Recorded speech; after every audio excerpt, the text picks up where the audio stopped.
All right, guys, thanks for watching. I think this was episode 5 of the Owen Army. We have shifted the focus a little bit. Instead of just interviewing rock stars coming out of combat or off the streets, we're talking to people like Elisha who can teach us incredibly valuable lessons about finding purpose, moving on with life, and moving through the hard things. Welcome to the Owen Army podcast. Today we have an absolute rock star. We're going to talk about when things suck and resilience. We've got Elisha Perkins here. How you doing today? I'm good. How are you doing, man? I'm tired. Yeah. I'm tired. That's like steady state for me. Yeah. So for the Owen Army people that don't know who you are, give us a quick intro. I am an Army veteran. I don't really know how to talk about myself, honestly. Yeah, we're gonna pull that out of you then. Yeah. All right. So Army vet. Yeah. Well, let's start with this. Where'd you grow up? Virginia. Virginia. Yep. Okay. And what made you decide to enlist? Well, actually, I went the route of being a police officer, and I got laid off in that route. And at that point, I was like, well, what's next for me? And I wanted to find something that filled my soul. And so that's when I joined the Army. I was a little later in life. So I decided to do it, and because that's what I wanted to do. I had that. I wanted to help. I wanted to protect. I wanted to. It was just in my soul To that serve. I needed. Yeah, to serve. Yeah. Yep. How old were you? I was in my 30s. Wow. Yeah, it was a later on in life decision. I remember when I was in basic, we had a few guys in their 30s, and they were like ancient to us. Yeah. Yeah. So like, when you go through basic, they always pick the older person to be in charge of all that mess. I unfortunately was in charge of all that mess. Where'd you go to basic? Fort Jackson, relaxing Jackson. Yeah, relaxing Jackson. What was your MOS? 25 uniform. Okay, and what's that? That's signal. Signal. So yeah, we did everything with radios, computers, the towers over in Afghanistan that helped us be able to talk to each other. Okay. The repeaters, all those kind of things. How many deployments did you do? 3. 3. Yes. Okay, let's talk about your first one. Yeah. Afghanistan is really easy. 9 months in and out. I went. It was actually good. I couldn't have any complaints about it. What year was that? I got out in 11. Is like 08. 08? 08. And what part of Afghanistan was that one in? Kabul area. Okay. Yeah. And it was easy. So 9 months did it, come home, went back. We were just there on a, just to help train because I was with a military police unit at the time. So that we were just going over to help train their troops and that kind of thing. So were you working with the Afghan female police? Yes. Okay. Yeah, a little bit of everything. And then I got tasked. I should have learned my lesson and never really get good at anything. Because once you get good at something in the Army, you get tasked to do that every time.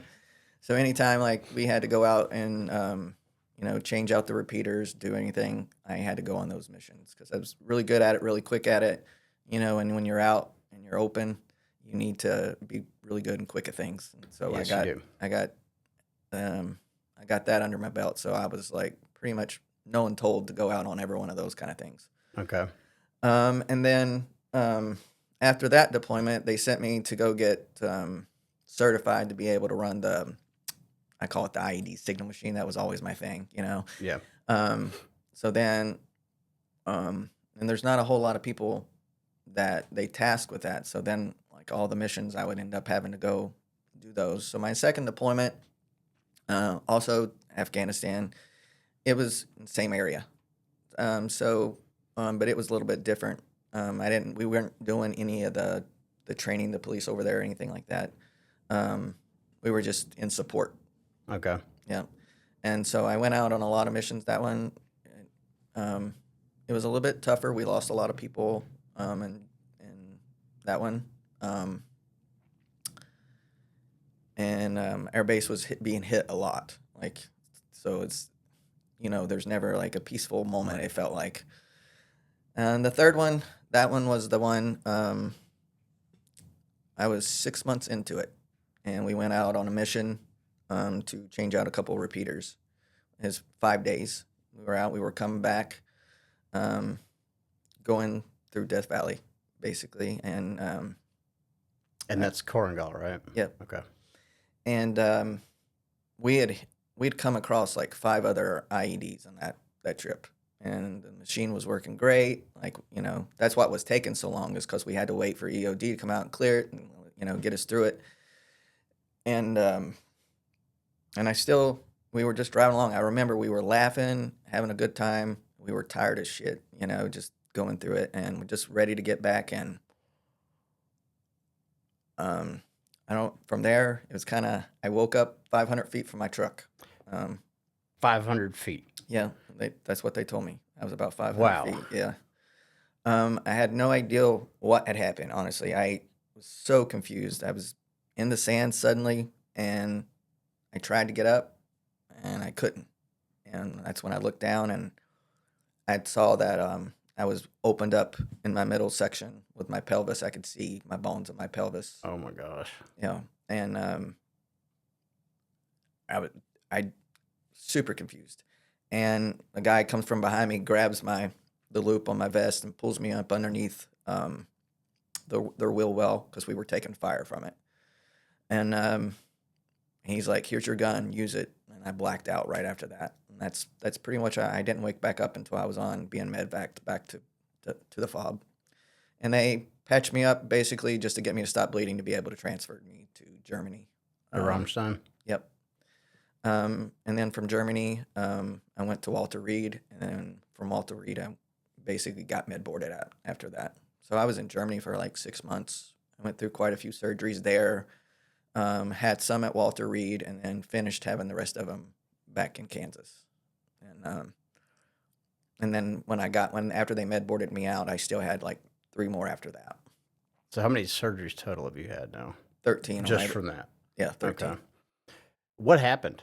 I mean, you guys hit a pretty sizable IED. Yes. Yeah, it hit the driver's side of the truck, and it actually flew me out the turret somehow. I don't know how the trajectory, happened, but I was the only one that survived that. And I actually wasn't supposed to have been on that mission. That was one of those that I got voluntold. Yep. Yeah, it wasn't with my normal crew. So I don't know. I guess it was, everybody says you're so lucky, but I don't know if I see myself as lucky, being the only, there's a lot of guilt that I still ride with. Yeah. Like, why me kind of feeling. It took them like 6 months to tell me that nobody else made it from the truck. I just thought they were in the hospital too, going through the same kind of crap. Which I see why they took so long, because I didn't realize like that amount of that information alone would change the course of how I lived the rest of my life. And I struggle. I struggled for a long time. I didn't leave my home for a very long time. My circle was always super, super small, if anything. Going out in crowded places wasn't good, and that didn't happen immediately when I got out of the military. Like, I think I was like everybody else, like, oh, I'm out, like it's gonna be great, and like no one's telling me what to do anymore. Fuck, I've got this, and that wasn't it. Like, the world started getting dark onto me about 2015, I would say, is about like the world just got real super dark. I started putting cameras up everywhere on my house, locking all the gates. Anger set in, rage set in, huge amounts of depression. Like, I had a chair, and it was like an elephant set me in that chair. Like, I didn't want to get up from it. I didn't want to do anything from it. I was married at the time, and I think the change in me from how she thought she met me to who I am now, like, when that I was just super hard for her to deal with. That's not who she thought she married, and it wasn't fair to her. But, I was trying to get my shit together. I couldn't. Like, I found myself comforting the bottle. You know, it was everywhere I went. Every house I built a bar because I didn't want to go It's anywhere. an escape. It's That's where how I'm we cope going. sometimes. Yep. And that was my safety place. And I just kept going there. And then she actually come to me and said that she wanted to have a kid. And I've never wanted to be a parent. So that was like but who am I to stand in somebody's way, I guess you could say, to having a kid. So we actually started the foster route was the way we were going to go. And we got a call from somebody that I went to high school with that I hadn't talked to in 20 years. And they saw that we were in the foster realm and said, hey, I work with a lady whose daughter just had a baby down in Florida in Vero Beach, which is where I was living. And I wasn't in Vero Beach, but I was at least in Florida, just a couple hours up from it. And the next thing I know, my wife at the time called this lady, and 2 weeks later, this 19-day-old baby's in my home. And that's chance. Chance, yep.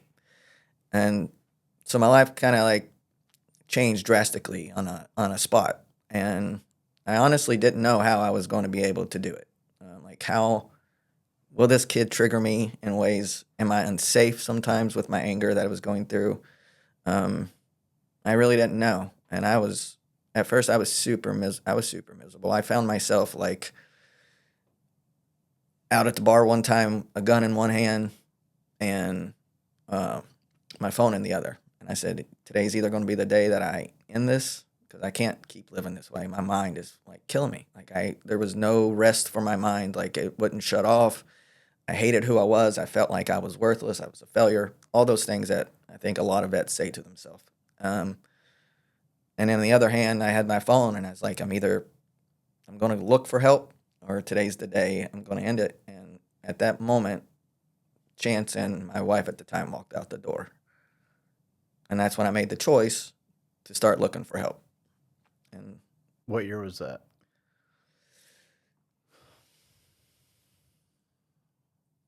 19 maybe. Okay. Maybe 18, 19, somewhere in there. So I went to my first retreat, and it was a couples retreat, because her and I were definitely on not good. Got to do something. We got to do something, or I'm going to lose that marriage for sure. And I think it was the first time like I said what happened to me out loud. Like I had a mental breakdown over it. Like I was like, I remember shaking, and I got up and I walked out after I said it, and they had a therapist there that would follow you and make sure you're not going to harm yourself, that kind of thing. And I mean, if I could say it felt good to actually like say that. Like I didn't even tell my wife at the time what had happened to me. I didn't talk to anybody about it. So from that moment on, for her, it was good that she got to go to that couples retreat and learn that she wasn't alone in experiencing the stuff that she was experiencing with me. Like the anger, the shortness, the lack of conversation that we had between the two of us. And I think it helped open her eyes up to that moment. And we started doing a little bit better at that moment, I think. And but I still was just struggling even after that. And then I went to another retreat that was just for warriors, where it's 7 days of you just owning your shit. Like just dig through it. And then they teach you like different things of how to start moving forward, is what I could say. Like, you know, let's try to remember what it was like to actually laugh again. That's something that I hadn't done in years, like to felt the actual mint of joy and what that felt like. So I like after that retreat is when I kind of like started trying to get my shit together, and then I got hit with breast cancer right after that. And that one actually like wasn't, you know, I had to make I had a double mastectomy, and I had a couple rounds of chemo, and that was it on that one, on that front. Just back up. Hold on. You got cancer, had to get a double mastectomy, Yep. go through chemo, Yep. and you're just not a big deal. Not a big deal. Yeah. Okay.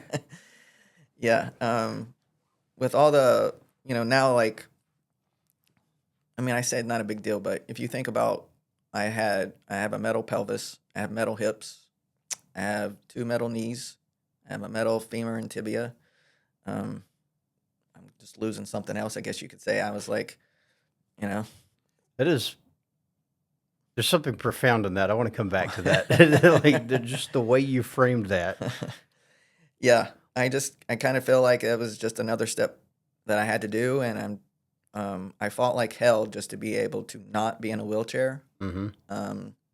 and to not live that way and not walk on a cane all the time, to not be that person that I remember like when I was recovering and going through all those surgeries, I was in a wheelchair one time and I went out somewhere and I had a guy come up to me and said, "You don't need to be in that.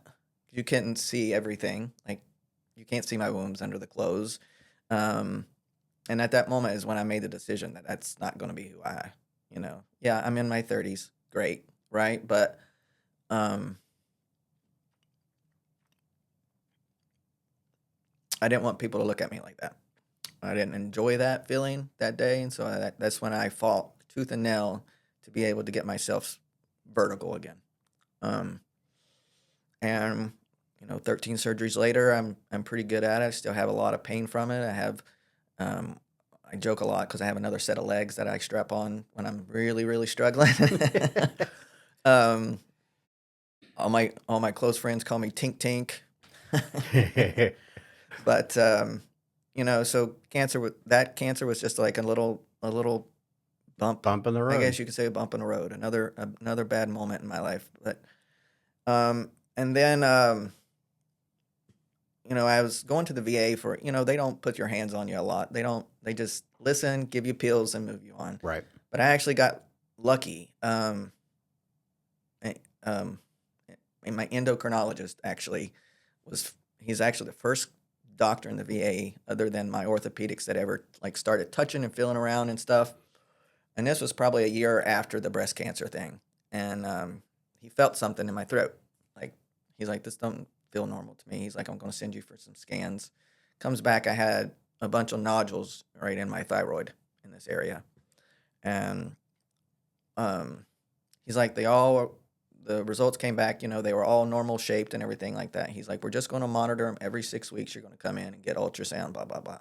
And I'd been doing that for a while. And one of them came back and I got a call from him at like 9 o'clock at night on a Saturday. Yeah, that's never good. It's never good. Like, no, I don't think the VA knows how to work late. So like if somebody's actually calling me on a Saturday, I'm like, okay. So he said it grew in 6 weeks' time. It grew over a centimeter, the one nodule on the one side. And he said, "I just don't like that." And he said, "So we're going to make the decision to go ahead and remove it." So they set me up it was like a week or two later that I was supposed to have the surgery. And about that same time, my wife asked for a divorce about that same moment. God. Yeah. um, And I think that was the first time you and I talked. yeah, I think so. Yeah. I remember that. Yeah, I remember telling you, like, I've been following you for a while and I loved what you do, and I just wanted to experience it and be a part of it. But I had to get my shit together in order to be able to come up and see it. So yeah, they went in and removed just half of my thyroid at the time and found out that was also cancer. Oh my gosh. Yeah. And so I had 5 chemo treatments after that one. Still, like, chemo was rough, but I didn't realize it until later, like how actually rough it was on me. Like, like a year and a half ago, I think it's been a year and a half, almost 2 years, I was diagnosed again with colon cancer. So kind of the theme of it, as you can see, like I had a lot of shrapnel and everything from the blast. Mm-hmm. And it seems like if I was to be a smart betting person, that a lot of my cancer come from that attack on me. Because colon cancer normally is a hereditary thing. Right. Nobody in my family had it, has ever had it. So it's kind of anomaly in that one. But uh, this past year and a half, 2 years has been probably the hardest recovery or fight for my life that I've ever had to do. I've lost 80 pounds. I am a shell of a human after that. Like, I can't remember what I did 5 seconds ago. My vision's changed 4 times in a year and a half. One day I just woke up and couldn't see my phone in front of me. Man. I was 20/20 vision before that happened, and I was like, "Is this a normal thing?" Because this is not something that I ever hear much about cancer patients saying like my Yeah. vision's. But they're like, yeah, the chemo like really starts to affect so many different things in your body from the brain fog. I mean, that is probably the worst thing. Like my phone would notify me, 3 and 4 times that I had an appointment. Well, 2 seconds later, I've already forgotten it, and I missed so many appointments. So, like my my now girlfriend like kept me on track with my appointments. Like she actually got a physical calendar and wrote it down, and then she would call me if she wasn't there. My parents, um, who live in Virginia, moved up and like for so many months at a time and would take care of me through it all. The only thing that I asked is like I wanted to drive myself to the chemo appointments and home. I didn't want that help. Like I already like needed help taking showers and stuff like that. I needed one thing to remain my independence. Yeah. You know. And I did. I drove myself there, and I lost so much weight because they couldn't stop the throwing up for me.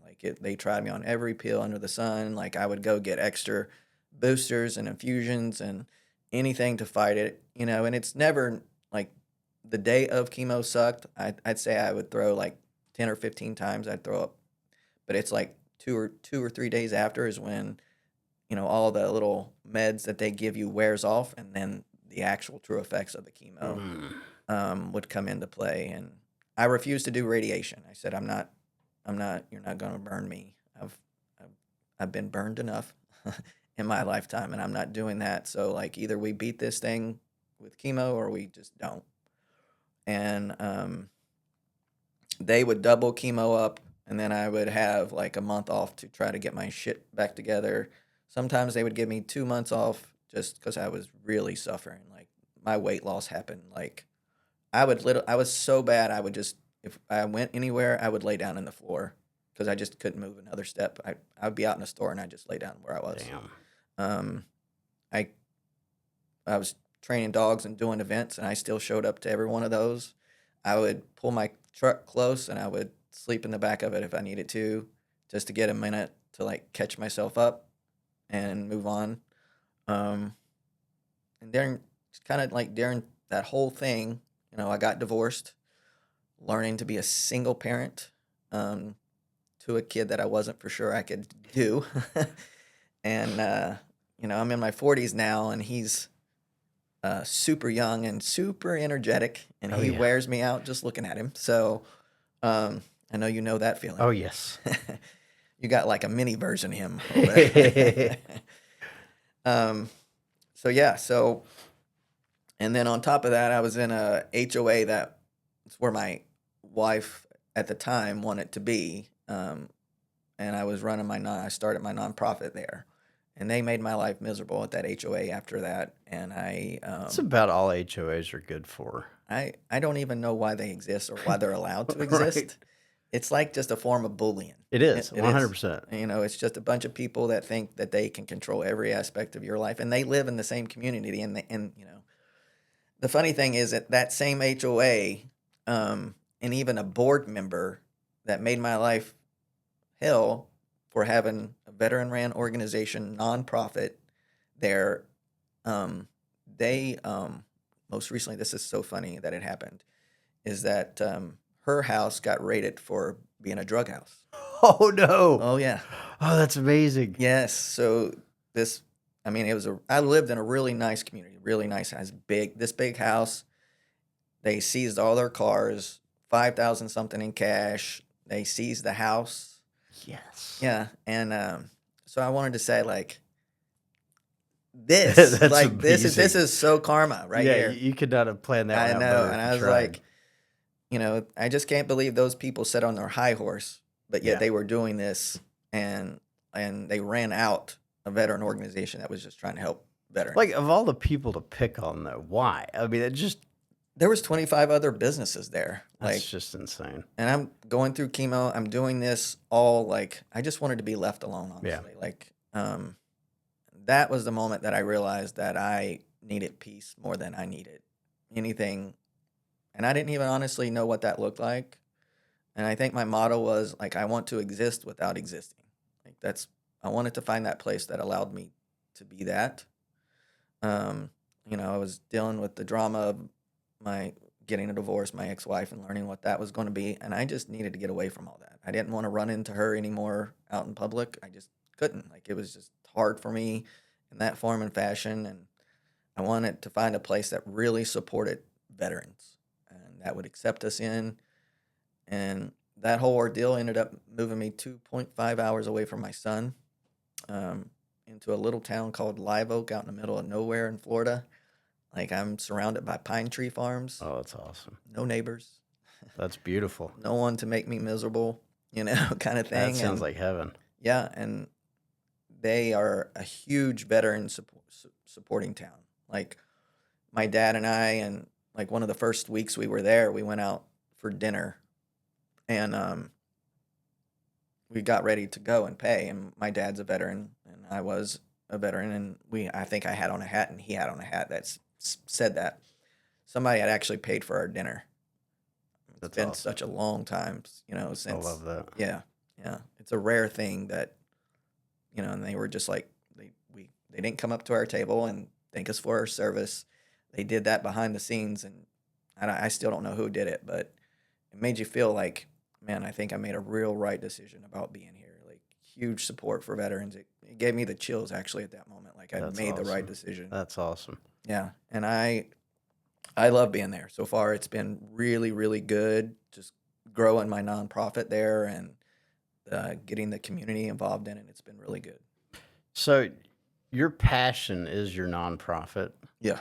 And I want to talk about that in a second. First, I just want to acknowledge you have now given us 5 things that have happened to you that would level the average human being. Yeah. Getting blown up in Korengal Valley, Yeah. 3 different types of cancer, and Yeah. a divorce. Yeah. Like, and you're still here. Yeah. And you still get out of bed every day I do. to go be of service to other people. Yeah. Like, why? I got a second chance. And a third, and a fourth, and a yeah. fifth, and a sixth. Yeah. I live every day for those guys that didn't make it out of that truck. If I was to give up, if I didn't fight, like, why was I the one that made it out that day? There's a reason that I was shot through that turret. I don't know. Normally those incidents, no one makes it out of those Right. trucks. So I can't sit there and take that lightly. That just how it tilted the truck ended up exploding me out the fucking turret. I can't even begin to sit there and tell you, like, I understand why I'm still here, but I know that I'm not going to let that go without fighting for my brothers and letting them know that hopefully I'm making them proud by doing it. And if I help one veteran, or if I help 100 veterans or first responders, whoever it is, like, I hope I'm doing that justice. And that's how I'm fighting for them. That's why I wake up every day. I don't particularly wake up for myself sometimes. Like, I still struggle with a lot of hate for myself and a lot of like feeling like I'm a failure and that kind of thing. But my push is them. You've figured out a life hack. And what I mean by that is survivor's guilt cripples a lot of people. I mean, it's a motherfucker. Yeah. I deal with that, not from my time in the Army, which was very brief, but from my time on the streets. I don't even know how many people I've buried at this point. Yeah. But I'm still here. Yeah. And I think when we realize that survivor's guilt doesn't have to remain guilt, that it can actually be fuel for a bigger purpose. Yeah. It's a life hack, man. It can be used to motivate to drive, to catalyze. Yep. And that's what I see you doing every single day. Yeah. So tell us about your nonprofit. Yeah. So my nonprofit's called Pop Smoke Canine for Veterans. We've only been in existence for about 3 years now. What we do is we train service dogs for veterans that have PTSD, TBIs, or MSTs. And we also help first responders too. It's just not in our name, but Right. yeah. But we do help first responders. And everything that we do is for free. The veterans don't pay for anything. They get their dog. After they get their dog and the dog officially comes theirs, that's when their responsibility kicks in to play. So everything, and none of us right now take salaries. So everything that we do goes directly to the veterans and their dogs. I love that. Yeah. And that's the same deal with our nonprofits. We don't take pay from them. We actually pay into them. Yep. The canines, I don't know if we can see Toby on camera because I don't know what the angle looks like, but these things make such an incredible difference in people's lives. Yeah. My dog Ranger, he's a protection canine, but the healing that dog has brought me Yep. is insane. And we're doing therapy dogs for survivors now, for trafficking survivors, survivors of inner city violence, sexual violence, and not only do the dogs like play such a huge role in their mental health just through the act of taking care of them. Watching some of these folks that are coming through our program learn to train the dogs has given them like this. Yep. I never expected it to be as big of a deal as it has become. So I think you're definitely onto something with these dogs. They can heal wounds that humans can't heal. Yeah. Yeah. It was because of him I actually left my house for the first time with my son. Really? Yeah. Like I think I told you that I struggled with what my role was going to be with my son. And I was very vocal with that to my wife at the time about like what my role was going to be. And I didn't participate much. I mean, I'm not even going to sugarcoat it. I was like, this is your kid. You wanted the kid, it's your kid. I'll be here to kind of help when I can, but I don't want to get triggered. I don't want to do the wrong thing. I don't want to be a bad thing for the kid to experience. Right. Like I didn't want that for him, and I got Toby and trained him up myself. And I finally said, after that warrior retreat, I got myself in the damn car. It was trash day. That's a big thing because my ID was actually under trash, like a lot of them are over there. I got in the car and I actually drove my son to daycare. Not far from the house, maybe 5 minutes. And let me tell you, daycares are fucking hectic in the mornings. Yes, they are. I'm not sure why that was my first outing, but it was. I got him in. I got back in the car, and I'm like, I made it. And then I decided, okay, what's my next step from here? Do I just go back home and say, woo, victory? 5 minutes out, I did it. And I drove to this coffee shop right across the way from the daycare. It's called Pines to Palms. And they had a little room in the back. They let me go back there with Toby, and they let me close the door. They didn't know me from Adam. And they actually saved that room for me every day. That's awesome. Yeah, and that's how I started getting myself back out into the public, was just inching myself like that every little bit every day. It was exhausting. It was just an hour, and I felt like I just rucked for the last 12 hours. Yep. Like mentally, it just wore me out. The smallest things can become the most monumental tasks when we're fighting the demons inside our heads. And I think a lot of people watching this understand that because we've all been there at some point in our lives. Yep. But what sets you apart is that you constantly go after those things that are uncomfortable for you to do. Yeah. And it's like just one more step, one more step, one more step. And I think that's how we move through things. Yeah. I'm not proud of like how I've been as a human after I got injured. I felt like, my anger, my rage, like how I treated people, how I distanced myself, like that's just not the person I want to be. And I want to be a better human. And I wouldn't be doing those guys justice if I didn't. I didn't get to go to their funerals. I didn't get to talk to their families. I got to come home and hug my family. They didn't. Right. And I am going to do whatever it is to make their memory worth something. They fought so that I could, and they died that day so that I could do whatever this is that I'm meant to be doing. Obviously, I'm still living for some reason. Either I'm a stubborn SOB or something. I'm not sure, but I'm still kicking. I'm still fighting in it. I'm not going to lie. I always wait for the next shoe to drop, it seems, for me. Well, how could you not? I mean, 3 cancers in 3 years? Yeah, basically, just about 3 years. Yeah, I mean, that makes most people give up. Yeah. Yeah. It's time for somebody else. I hate to say it that way. I pick somebody else. Yeah. But if it's what I'm supposed to go through to make me a little bit stronger, I guess that's what I'm doing. And it allows me to be here. And I hope if somebody's struggling and they can hear this, it does not have to be that way. You just have to change your mindset, and it starts with you. Like, if you can't get out of your own way, nobody else can help you.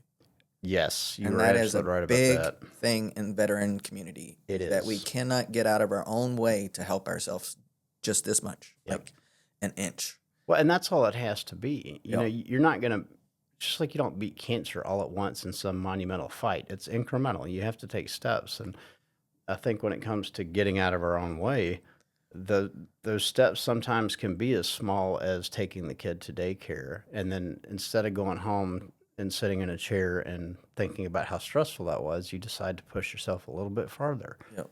And every day we just push ourselves a little bit more outside of our comfort zone. Like when we sat down here, you asked me if I still have anxiety doing these podcasts.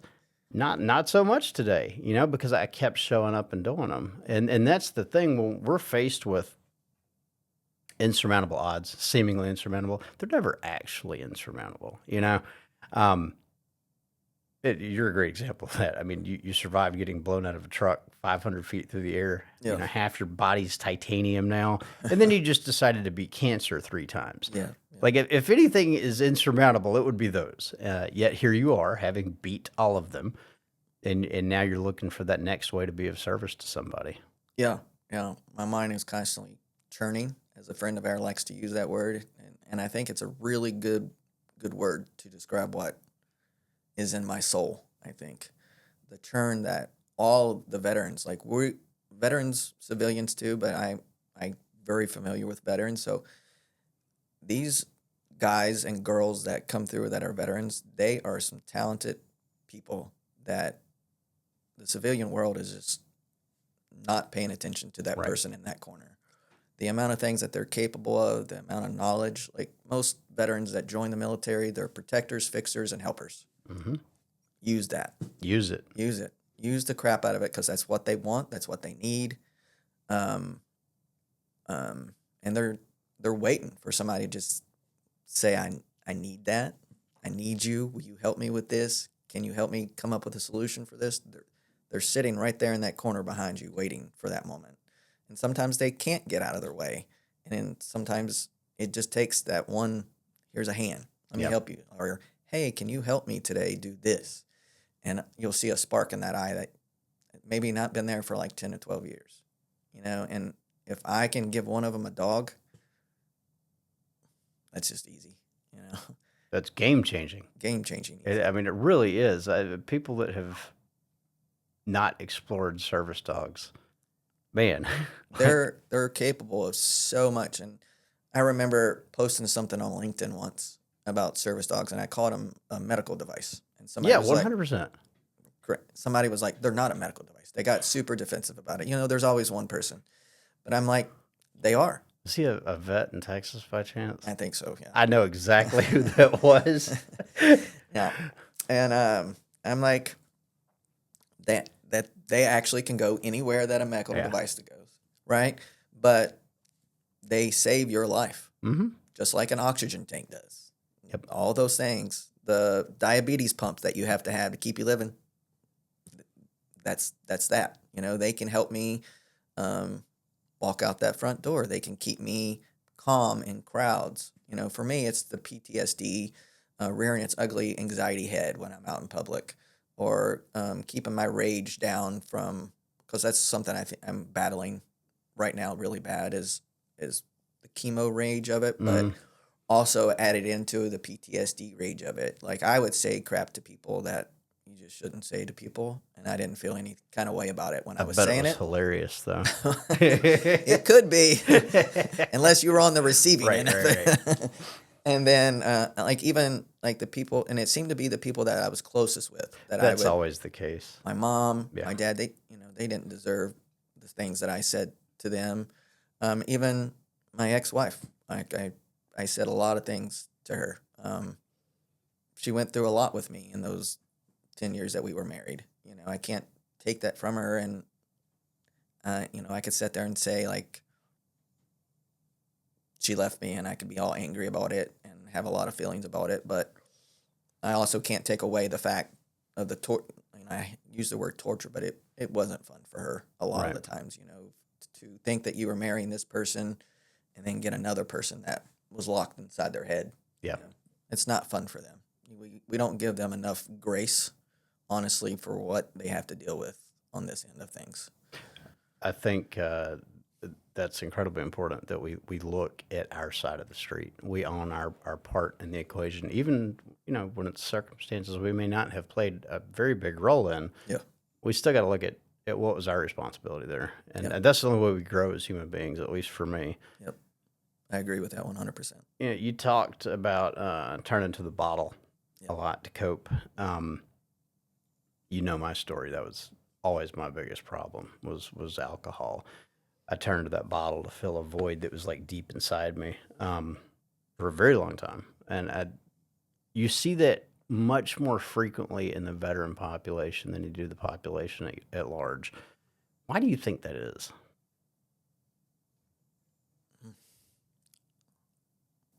Nobody's ever asked me that before. I think it's really easy to get your hands on, first of all.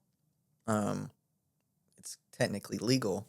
Not like the drugs, they're harder to find, Right. So it's super convenient and easy. It can even be delivered to your door. You don't even have to go anywhere, and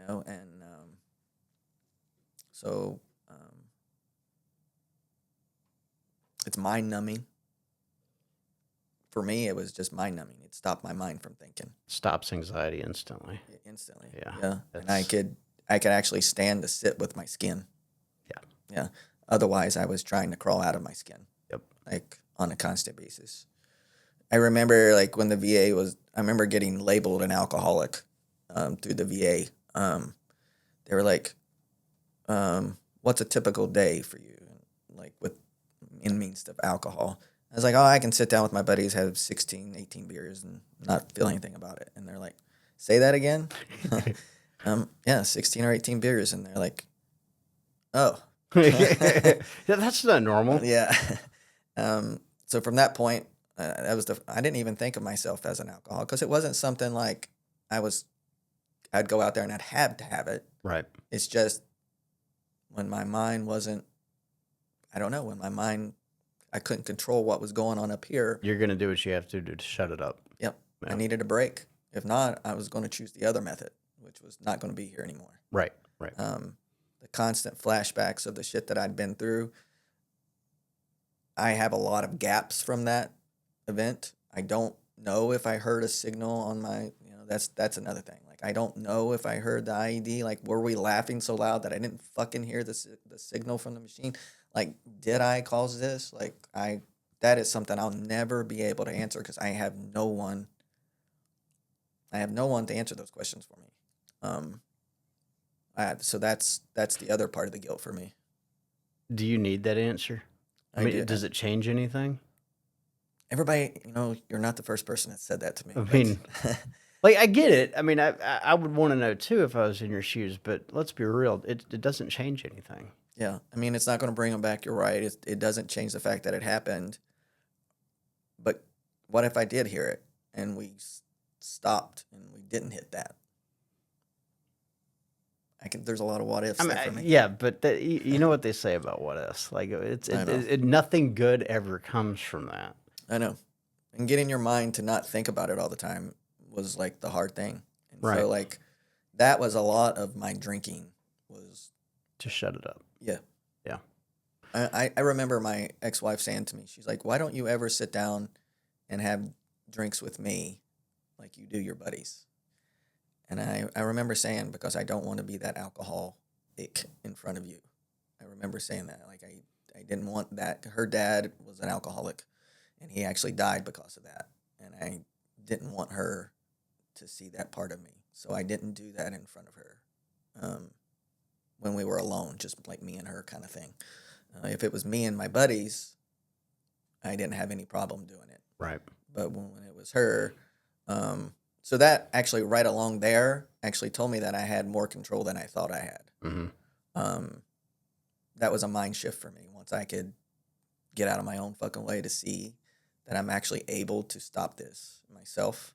I can do it. And that helped shift my brain into how, I started moving myself forward instead of sitting there and wasting away and not doing those people that died that day justice. Yeah. So how do you cope with the anxiety today, or has it gotten better? It's not gotten it's not gotten better. Like I came off of all the meds and stuff from the VA because I was on so many meds for a long time. Max dose of gabapentin because my nerves in my legs were all I bet. cut, Yeah. and the pain that I live with on a normal basis. Like I had, like going back to the incident, and like the doctors are making the decision to keep my legs or to cut them off. Like that was a decision I had to make for myself.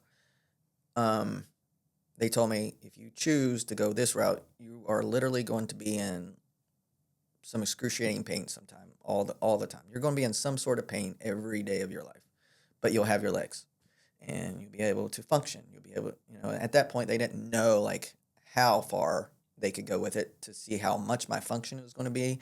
And as the medical world got better, things got easier for me as the climb started to happen. So I chose to keep my legs that day, and I was on a bunch of meds forever. I mean, 2,400 milligrams of gabapentin, max dose of it. I took it at night to sleep because if I took it during the day, I just was a zombie. Right. I was on that for 12 years before I came off of, I was on, I don't know how many mental health meds, and I just couldn't take it anymore. I was like, so I actually came off of it and tried to do the marijuana route to keep me like on a microdosing form. And that kept me sort of good and kind of helped me a little bit when I was going through chemo with a little bit of the nausea and the pain from that kind of stuff. But the rage was getting dangerous. Really? Yeah. I wasn't safe in my own skin, like at all. So I had to go back on a med. And I'm still kind of like filtering, trying to get that to, it's helped me, but it also makes me less motivated right now. Yeah.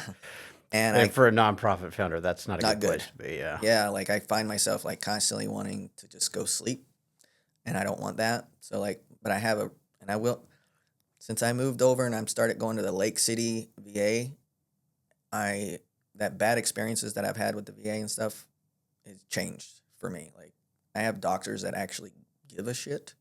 And that's huge. That is a huge thing. Yeah.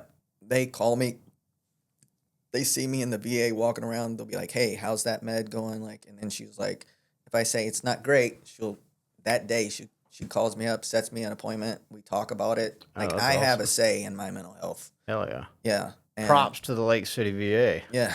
That's awesome. Yeah. And then I have a really good therapist or mental health therapist that I'm talking with that actually doesn't sit on the computer the entire time that you're there. That actually looks at you and listens, pays attention. Like I don't feel like a fucking number. Right. And you actually give a shit about what I have to say. And that's just been a game changing. And then the actual community of people that want to help veterans, like I found like a huge amount of support through LinkedIn. Oh yeah. Oh my God. I love that platform. I had people reaching out to me like when I was going through chemo, like researchers of doctors that's like, hey, here's the purest form of CBD. This is what you need to do. I talked to them on the phone. They would send me months and months of free samples Yeah, that's awesome. of the, and I can only say, here I'm sitting right now, cancer free. That's a big deal. It's a big deal. They sent me probiotics. They're like, this one organization would send me to the best cancer doctors if I wanted it anywhere in the country. Like, just, they didn't know me. They saw my story on LinkedIn and was like, hey, and I was like, well, if this doesn't work, That's awesome. I will, it's. Well, I think that speaks to something our buddy Scott talks about all the time, which is the upswing in human capital we're seeing in America right now. And we're in the last 10 minutes here, so I want to steer the conversation into this. Okay. The support you've gotten from social media, LinkedIn, and just Americans all over this great country, it shows that there is a country full of people that actually give a shit and that are good. And I think for too many vets today, or just too many Americans who are battling seemingly insurmountable odds, they feel alone. Yeah. They feel like it's too much. They're not going to make it through it. And I know you know this about me. I am convinced that talking about these things, the storytelling side of telling people what we've gone through and what we are going through, it's cathartic. It helps us. Yep. I've watched it help you, and that's how you get an army of people to come alongside you and help you through these things. So, since you have probably overcome more things that would have zeroed the average American than anybody else I know, I want to get your take on overcoming adversity and just advice for people who are out there dealing with shit. Now, keep in mind, they're probably not dealing with getting blown up and having cancer 3 times in 3 years. But there might be some pretty significant things that people are watching this are going through. What advice do you have to them? Like, how do you move through these things and maintain mission focus? I had to get out of my own way. I think that's the biggest thing. Like how I started seeing, like I was the cause of myself sitting in that chair. I was the cause that kept telling myself like that I'm not worth it. I'm a failure. I'm not good. I felt alone, even in a crowded room. And I think we do that a lot because we feel like no one understands us. How do you know if no one understands you if you don't open your mouth up and start talking about it? And I spent 10 years not telling a fucking soul what I'd been through. Not even the person that I laid beside every night didn't know. They knew that I had an injury in the military and that was it, but I never like vocalized like what it was like for me. I never told them the story. Because I was like, they're not going to understand. Like, why do it? And from that first moment of actually like getting it out and just talking about it with a bunch of veterans, or if you're a civilian, just a group, any kind of group. There's all kinds of, very similar to AA. There's all kinds of just talk There's groups. tons of them, and they're free. Yes. Free psychotherapy. Yep. And it's public speaking practice. Yeah. Right? Yeah. Yep. And you made a really good point, like when I was sitting at your house, about how these meetings and stuff would be really good for everybody to go to. You think that you have to be an alcoholic just to go to an AA meeting, but you don't. And how like that 12-step program, like you actually intrigued me to like, dude, I'm telling you, check it out, man. It's like a secret weapon to life. Yeah. So from what you're saying, your first step to overcoming crappy things is you got to own your circumstances. Yeah, you got to be honest with yourself. Like you got to tell yourself, like, I'm doing this to myself. Mm-hmm. Yeah. And then 2, you got to talk about it. Yeah, you definitely have to talk about it. Like I am a very private person. I'm shy on all regards of it. A buddy of mine, Matt, is the one that took my story. That's how I knew your story. We had talked, but I didn't even know who you were. Right. Yep. Until Matt told your story. Yeah. Oh yeah. He was like, I still remember. He messaged my girlfriend. He's like, grab her phone and delete LinkedIn off of her phone. I love it. And then he texted me. He's like, don't you check that. He's like, I'm going to answer your comments for you and stuff. He's like, you do not go on there. Because I was already having anxiety once I found out he did it. I'm like, I am flipping out. I didn't sleep all night. I'm like fucking pacing the halls. Your story needs to be out there, though. Yeah, I don't know. Yeah. Yeah, you know, I think I told you that it's just a really bad day at fucking work. Hey, look. So when you framed, I asked her about getting blown up after I found out from Matt her story, and her answer to me was, "I don't think of it as anything special. It was a bad day at work." The way you framed that instantly rocketed you into like the top spot in my favorite people on earth, because nobody, especially in the veteran community, wants to look at their circumstances like they don't want to minimize that, Yeah. you know? But the way you did, I don't know, there's just something about it. I was like, damn. If I could go back, because here's what that does. It gives you ownership in the situation. It was your job that you chose. Yep. And you look at it as a bad day at work. You have owned your circumstances. You've acknowledged it. You're not looking for a pity party, Nope. even though you deserve one. Like, you see what I'm saying? It just changed the entire way I look at shitty circumstances like that. And that one single sentence that you made, and it was so profound. Yeah, it's so true. If you think about it, it really was. That was my job. Yeah. It was just a really fucked up day. And it could have happened to anybody. Well, and I think if, you take cops, for example, like that. That's an everyday thing for them. It's an everyday thing, man. If a bad day at work in a lot of professions could equal death. Yeah. And I don't think we think about that No. frequently enough. People have their comfortable office jobs, and we don't process that it's not just vets. There are a lot of occupations that keep us safe, and a bad day for them could be getting, maimed, TBI, dead. Yeah, you think about, police don't get called out because I'm having a fucking birthday party. Right. No, they get called out because that birthday party exploded and somebody's dead or something of that. It's always that person's worst day. And that's what they're seeing every hour of their shift. You think they got to go home and cut that shit off and they have to return and do it tomorrow? For us, we deployed, we came back, and life was normal, right? Yeah. So to speak. But they have to live it every day in and day single, out. same thing for EMS. Yeah. They don't, they see some gory shit. And they got to go home and cook dinner. Yeah. And put kids to bed just like the rest of us. And they got to see some of the worst sides of humanity. I remember when I was a cop, I saw somebody get their head blown off for $5. Oh my God. $5 from a shotgun blast. Mm. A family member. What? Yeah. Oh. Humanity is a crazy thing of what people will actually do for like things. You don't realize it. Yeah. And I know you've seen. Yeah. We've seen some harsh screwed up things out there. Yeah. But I still even being out there and seeing the most fucked up side that the human race has to offer, I still believe in the innate and overall goodness of mankind. Yep. It's been around these super shitty circumstances like the evacuation out of Afghanistan or like tackling violent crime in America's deadliest zip code that you find the most amazing human beings you will ever come into contact with. And they're just regular people out there on the streets, Yeah. Or like a Rizzo. Yeah. Yeah. Like, how was that for you? Yeah. Like, meeting, like, I think I told you I wanted to meet her. You did. Because I actually, I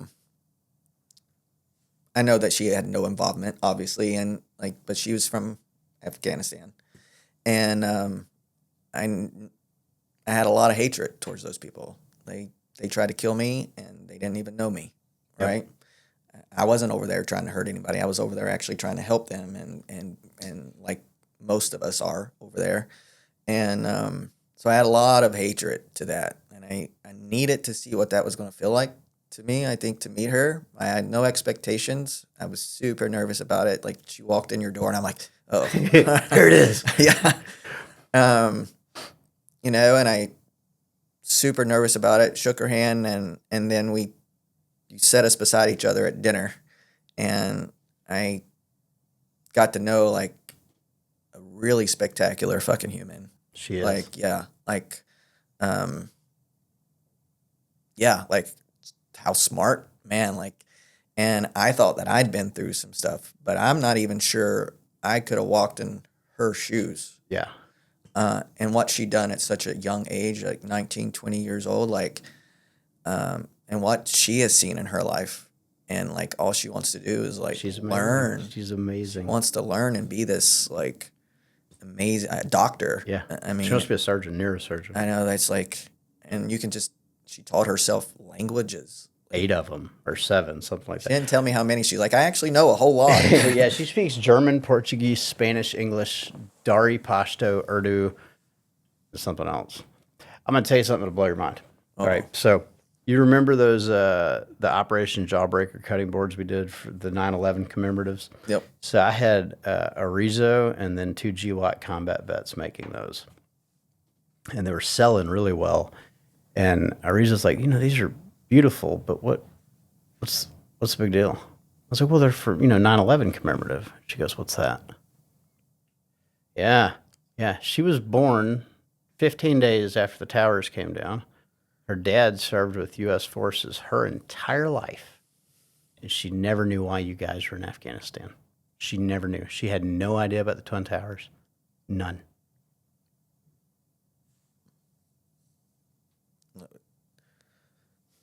I don't even know what to say about that. Yeah. She had no idea why the Army was even in her country, and it never occurred to her to ask. So how many more people are like that? Right? And she's educated. maybe if they knew, it wouldn't be such a hatred for us. Yeah. Wow. I don't even know what to say about that, honestly.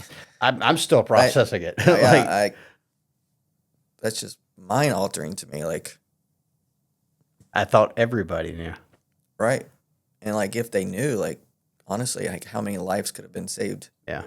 Honestly, this is like why they hate us, because they don't know why we're there. They just think you're in their country. Just trying to control shit instead of we're trying to help.